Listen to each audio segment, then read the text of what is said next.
പ്രതിപക്ഷ നേതാവ് രാഹുൽ ഗാന്ധിക്കെതിരെ കടുത്ത പരാമർശങ്ങളുമായി BJP MP കങ്കണ റണാവത്ത്. രാഹുൽ എപ്പോഴും പാർലമെന്റിൽ എത്തുന്നത് മദ്യപിച്ചിട്ടോ അതല്ലെങ്കിൽ മയക്കുമരുന്ന് ഉപയോഗിച്ചിട്ടോ ആണെന്ന് കങ്കണ പാർലമെന്റിൽ പറഞ്ഞു. ഈ പരാമർശം വലിയ വിവാദമായി മാറിയിരിക്കുകയാണ്. രാഹുൽ ഗാന്ധി നേരത്തെ അനുരാഗ് താക്കൂറിനെ വിമർശിച്ചതിനായിരുന്നു കങ്കണയുടെ പരിഹാസം നിറഞ്ഞ മറുപടി. അനുരാഗ് തന്നെ അപമാനിച്ചതായി രാഹുൽ ലോക്സഭയിൽ പറഞ്ഞിരുന്നു. രാഹുൽ ജാതി പരാമർശത്തെ പരിഹസിച്ചാണ് ആദ്യം കങ്കണ രംഗത്തെത്തിയത്. രാഹുലിൻ്റെ മുത്തച്ഛൻ മുസ്ലിമാണ്, മുത്തശ്ശി അതുപോലെ പാഴ്സിയും, അമ്മ ക്രിസ്ത്യാനിയുമാണ്. രാഹുലിന് പക്ഷേ എല്ലാവരുടെയും ജാതി അറിയാനാണ് താല്പര്യം. പരസ്യമായി രാഹുൽ എങ്ങനെയാണ് ജാതി ചോദിക്കുക? നാണക്കേട് തോന്നുന്നുവെന്നും കങ്കണ സോഷ്യൽ മീഡിയയിൽ കുറിച്ചു.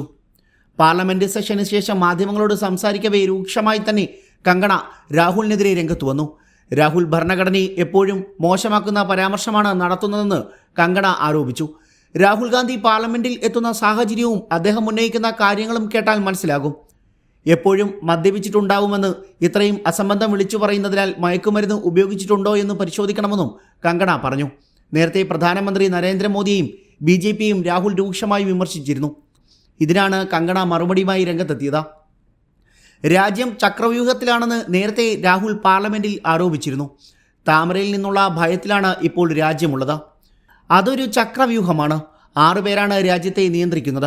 നരേന്ദ്രമോദി, അമിത്ഷാ, അദാനി, അംബാനി, അജിത് ഡോവൽ, മോഹൻ ഭാഗവത് എന്നിവർ ചേർന്നാണ് ഇതെന്നും രാഹുൽ എക്സിൽ കുറിച്ചു. ഇതിലാണ് കങ്കണ മറുപടി നൽകിയിരിക്കുന്നത്. രാഹുലിനെ മയക്കുമരുന്ന് പരിശോധനയ്ക്ക് വിധേയമാക്കണം. ഒന്നെങ്കിൽ അദ്ദേഹം മദ്യപിച്ചിട്ടുണ്ട്, അല്ലെങ്കിൽ മയക്കുമരുന്നിന് അടിമയാണ് രാഹുലെന്നും കങ്കണ ആരോപിച്ചു. ഇത് ആദ്യമായിട്ടല്ല കങ്കണ രാഹുലിനെതിരെ രംഗത്ത് വരുന്നത്. നേരത്തെ രാഹുൽ അടിയന്തരമായി തെറാപ്പി സ്വീകരിക്കണമെന്ന് കങ്കണ നിർദ്ദേശിച്ചിരുന്നു. രാഹുൽ ഗാന്ധിയുടെ പ്രസംഗങ്ങൾ നിരുത്തരവാദിത്തപരമാണെന്നും കങ്കണ ആരോപിച്ചിരുന്നു. നേരത്തെ ബജറ്റ് ചർച്ചകൾക്കിടെ BJP MP അനുരാഗ് താക്കൂർ തന്നെ അപമാനിച്ചതായി രാഹുൽ ആരോപിച്ചിരുന്നു.